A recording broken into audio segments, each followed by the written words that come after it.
Section 1. You will hear a conversation between Cindy and Bob. First, you have some time to look at questions 1 to 10.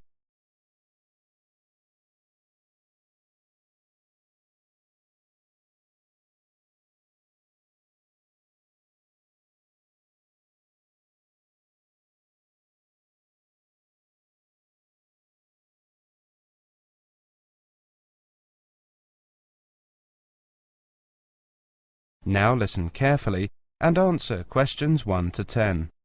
So, Bob, how many people have said that they're coming on the company picnic? Well, Cindy, we've got 35 definite and another 10 probable. Shall we say 50? I think so. And we've fixed the date for... The 26th, the last Sunday in August. Great. I hope the weather's good. Should be. Now, we have to decide where to order the food from and what kind of things we want. Right. What's our budget? We've decided to go for £10 a head for food and £5 a head for drinks. OK, I got some pamphlets from caterers. What do you think? The most important thing is to make sure that there's a variety of food. We don't want people complaining that they don't like anything. We also don't want food that could deteriorate in the sun. Ice cream, that kind of thing. You've seen these pamphlets. What do you think? Well, I thought Paris Kitchen looked good. The price almost exactly meets our budget, and they seem to have a good variety. I don't know. A friend of mine used them for her company and wasn't impressed. Really? What exactly didn't she like? Well, the food. She said the food was good, but not quite the variety they'd expected. The drinks included some wine, which was apparently not very good. Oh, well, perhaps we need to consider this one, company caterers. Looks a bit pricey. Mind you, I've heard that they are very good. Let me check the price. Yes, £12 a head for food. That's more than our budget. Do you think we could get a discount? Let's see if it says anything in the pamphlet. Yes, they do offer a discount for groups of more than 30. 10%. Does that help us? 10% off £12. It's still more than we budgeted for. Hey, look at this one. Celebrations. It's a new company. I asked a few people about them, but no one has any ideas. Well, let's see. £9 a head for food and £5 a head for drinks. That's fine. What kind of food do they have? It says here that they just provide cold meals for picnics. Well, that's okay. And they include vegetarian dishes. We do have some vegetarians to take into consideration. Well, it looks good to me. The only problem is their lack of experience. I mean, it's a bit of a risk, isn't it? Yes, if the food's no good, we'll look incompetent. Ah, look here. It says that we can visit their premises and try some of the dishes they offer. You mean we might get a free lunch? Shall we call them and arrange to go and see them? OK, which day? How about tomorrow? No, we've got that meeting. The day after tomorrow, Thursday. Good. Time? 11? Good. Right. What's their phone number? 28653479. We also need to ask them whether they can deliver straight to the picnic site, don't we? Yes. I don't think that'll be a problem, though. I mean, it's on the outskirts of the city, but it's not too far away. Does the price include delivery? It doesn't say, but the other companies include it, so they should. If they don't, our budget still allows us to pay a small fee. That is the end of section 1. You now have half a minute to check your answers.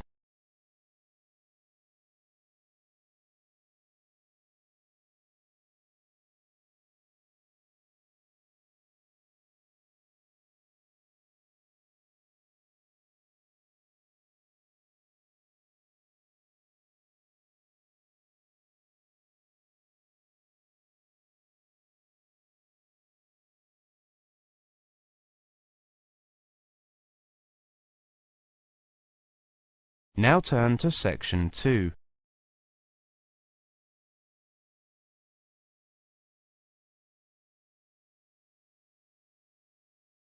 Section 2. You will hear a presentation on advice on legal matters. First, you have some time to look at questions 11 to 20.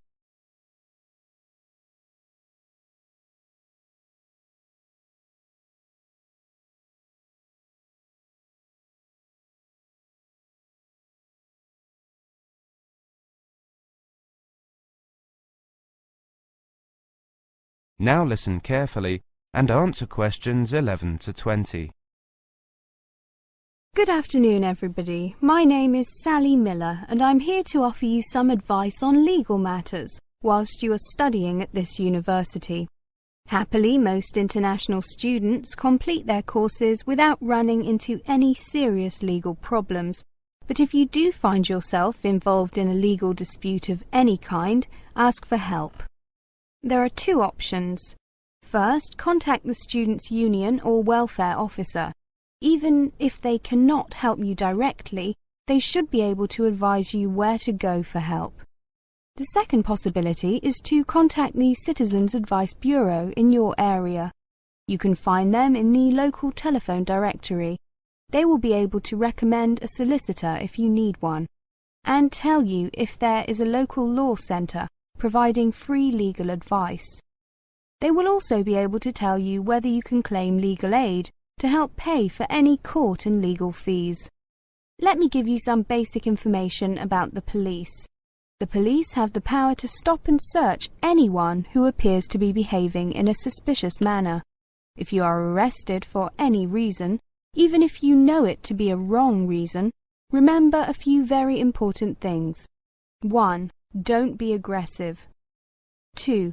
Do not try to bribe the police officer. 3. If you are arrested by plainclothes police officers, ask to see some form of identification. 4. Give your true name and address if the officer asks you to. Lying to the police is a criminal offence. 5. Do not sign any statement until you have received advice from a solicitor. There is always a solicitor on duty at every police station. 6. You will be entitled to make one telephone call. If you use this call to telephone a friend, urge your friend to contact someone from your university or from the students' union and get advice about what you should do next.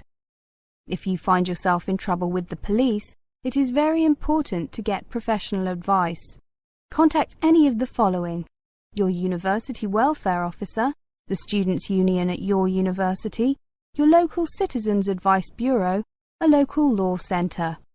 If you are found guilty of an offence, it could seriously damage your position as an international student, so be sure to ask for help as early in the process as possible. Remember, obey the local laws. The laws here may not be quite the same as in your own country. Here are a few examples of actions that are illegal here.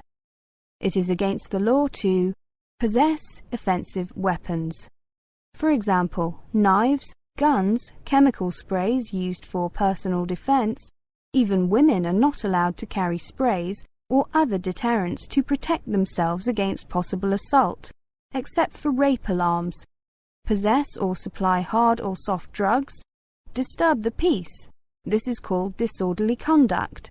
This means that you can be arrested for being too noisy or rowdy. A few words about drinking. In this country, it is perfectly acceptable for adults to drink alcohol in moderate amounts. For many people, drinking is an established part of their social life.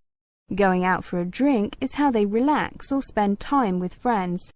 If you go to a party or visit people at home in the evening, your host will probably offer you a drink. Often a lot of university social life can revolve around drinking, especially for undergraduates. Do not be surprised if people arrange to meet in a bar, or if events are held in a pub. But you are not obliged to drink alcohol if you do not want to, even if you are in a pub or at a party where everyone else is drinking. You can always ask for a non-alcoholic drink instead. And if you feel uncomfortable going to places that serve alcohol, explain this to your friends. There are lots of other places where you can meet. If you do choose to drink, remember that you should never drive a motor vehicle after drinking alcohol. It is dangerous, and the police can impose serious penalties on you. Also, remember that being drunk in public is not acceptable either, and the police can arrest you for it. Drugs and alcohol can cause serious problems. Let me repeat that in this country it is illegal to use drugs, except under medical supervision. But if you do use illegal drugs and you develop a problem, there are organisations you can contact. Contact your students' union or your student counsellor. Anyone over 18 years old can legally buy and consume alcoholic drinks in this country. But if you think you might be drinking too much, get help and advice from your student counsellor or your doctor. Again, there are special organisations that can help you with drug and alcohol problems. Contact them. That is the end of section 2. You now have half a minute to check your answers.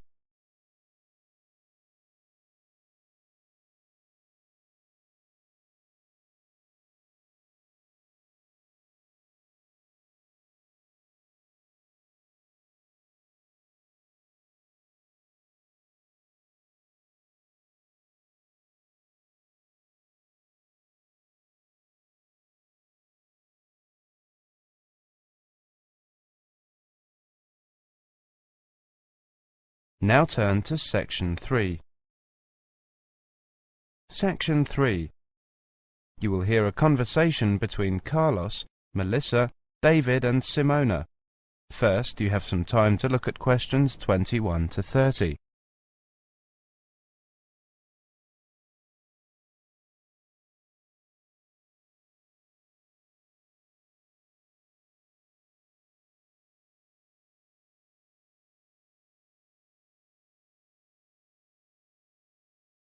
Now listen carefully and answer questions 21 to 30. Okay, everyone. Let's look at what presentation tips we come up with for our next seminar, Melissa. Okay, here's my first tip. Show up early. Some experienced presenters say that something good is bound to happen. I'm not sure about that, but... Well, you may have a chance to head off some technical problem. Also, at the beginning, before you actually begin your presentation, people filter in slowly. It's a great time to introduce yourself. Can't argue with that. Simona has some ideas about opening.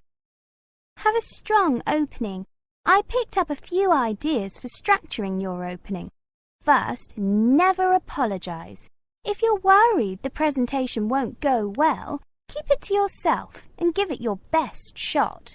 Besides, people are usually too preoccupied with their own problems to notice yours. I like that. Open by addressing the following 3 questions. What's the problem? Who cares? What's your solution? Excellent suggestion. David, you've gone quiet. Well, my next suggestion is PGP. That means that with every subtopic, you should move from the particular to the general and back to the particular.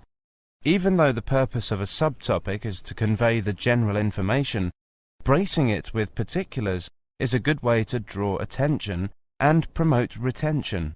I've got another one. This might not be a tip so much as a law. Give everyone at least one piece of paper.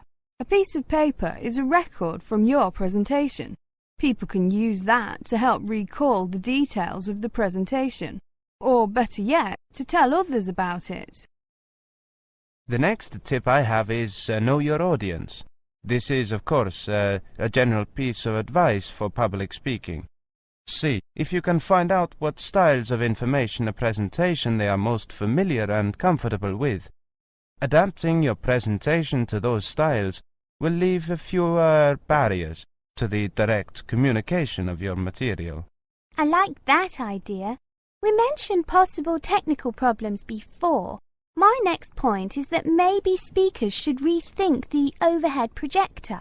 Is one really necessary? I think that often is, but I agree with your basic point, Simona.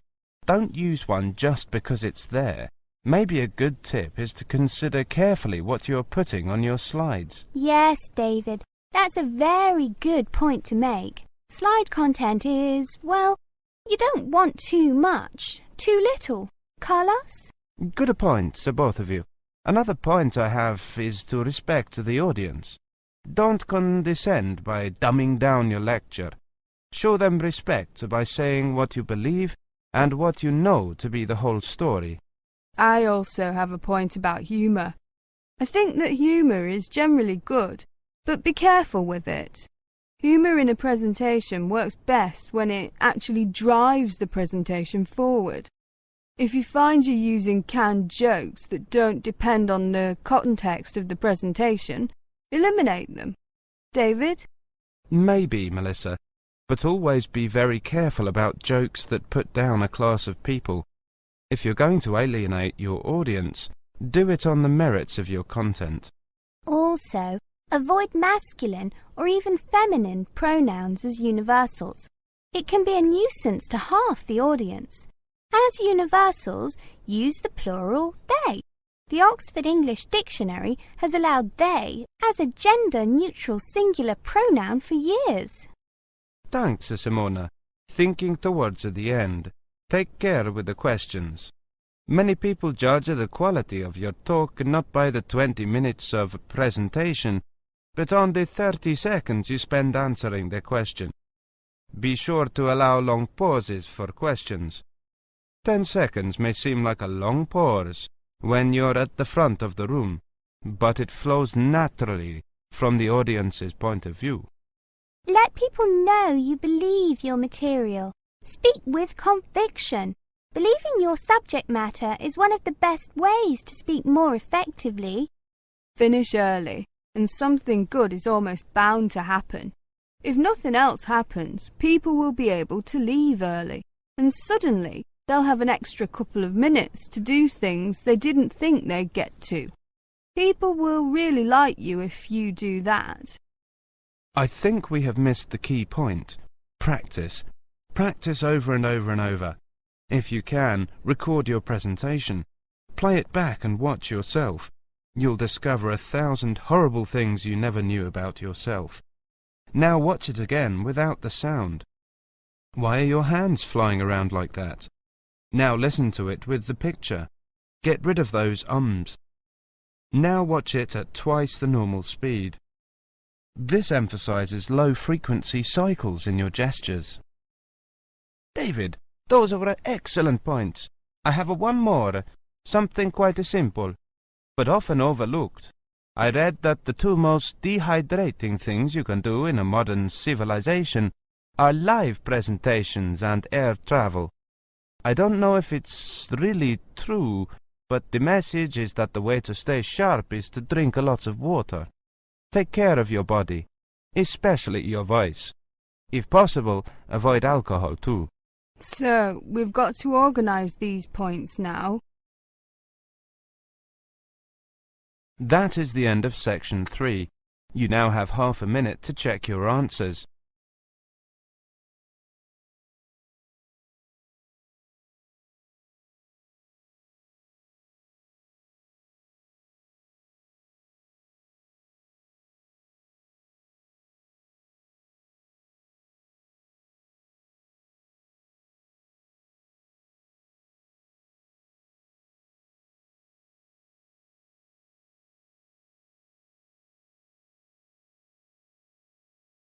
Now turn to section 4.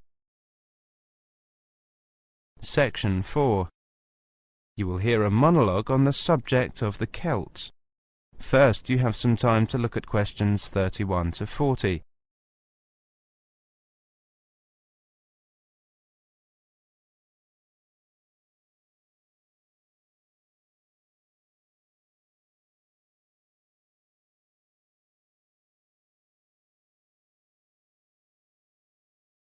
Now listen carefully and answer questions 31 to 40.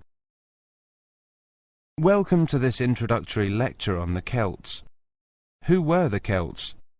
The Celts were an Indo-European group, that is, related linguistically to the Greeks, the Germanic peoples, certain Italic groups and peoples of the Indian subcontinent.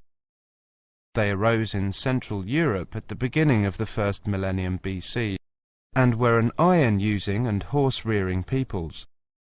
By the end of the first millennium BC, their cultural group had spread up and down the Danube and Rhine, taking in Gaul, Ireland and Britain, across Central Europe into northern Italy and northern Spain.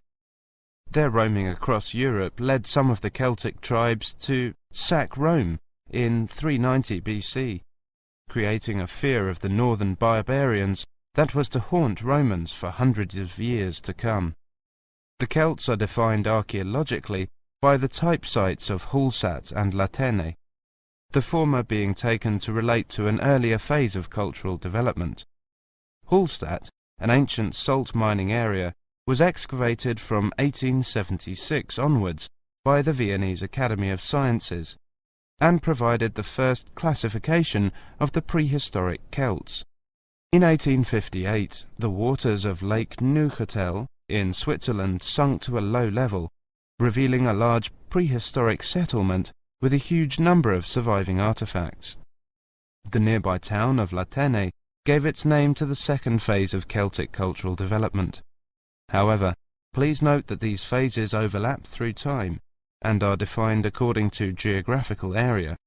Let's look at each of these, taking the Hallstatt first. Hallstatt culture is characterized in 4 stages. A and B were during the Late Bronze Age, from about 1200 to 700 BC. C was in the Early Iron Age, from about 700 to 600 BC. D was from about 600 to 475 BC. The Hallstatt culture spanned Central Europe, with its centre in the area around Hallstatt in central Austria. There were 2 distinct cultural zones, the eastern and the western. At the start of the period, long-distance trade was already well established in copper and tin, the basic requirements for manufacture of bronze. From about 700 BC, trade in iron also became established. The Hallstatt area also already controlled the trade in salt, crucial when there were few other means to preserve food. Control of these 2 crucial trade goods, iron and salt, provided the basis for the accumulation of wealth and influence. From 800 BC, some burials of rich people can be identified in Central Europe, with grave goods such as wheeled wagons and iron swords.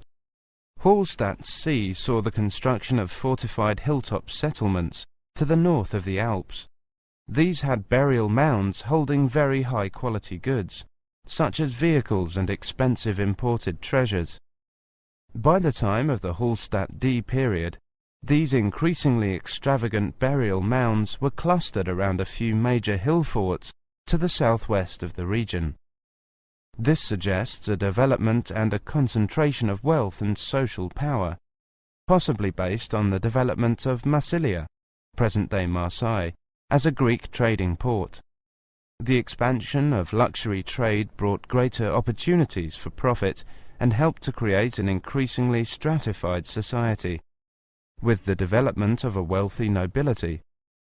Over the period from 1846 to 1863, 1,000 graves were found at Hallstatt, with an astonishing range of artifacts, including clothing and salt mining equipment, as well as weapons, jewellery, pottery, and imported bronze vessels in the chieftains' graves. The Latene era was the time of Celtic expansion and migration, and the time of formation of the myths. The Latene culture is named after the site in Switzerland where it was first discovered. The Latene people were those known to the Romans as Gauls, originally found in an area from eastern France to Bohemia. The Latene culture spread rapidly from about 400 BC. The Latene Celts settled in Spain in 450 BC, in northern Italy in 400 BC, invaded Rome in 390 BC, invaded Greece in 279 BC, invaded Galatia in modern Turkey in 270 BC. By 200 BC, they occupied the lands that are now Britain, the Netherlands, Brittany, Belgium, Germany and Switzerland. There is much debate over how much of the expansion into Britain was achieved through invasion and settlement, and how much was the expression of cultural transfer that accompanied trade and reflected the commonality of kinship and language of many tribes. There is little evidence for actual migration of Latin people into Britain. Nevertheless, it does appear that the Latin culture was more militarily focused than the Hallstatt one. The Latin graves across Europe hold iron weapons, swords and spearheads, and wooden shields, as well as everyday items such as razors, yokes, cauldrons and jewellery. That is the end of section 4. You now have half a minute to check your answers.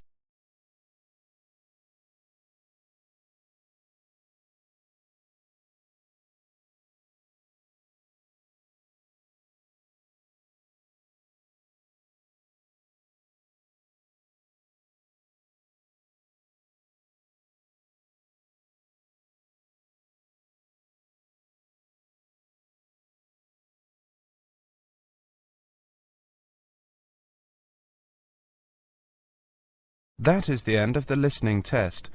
In the IELTS test, you would now have 10 minutes to transfer your answers to the listening answer sheet.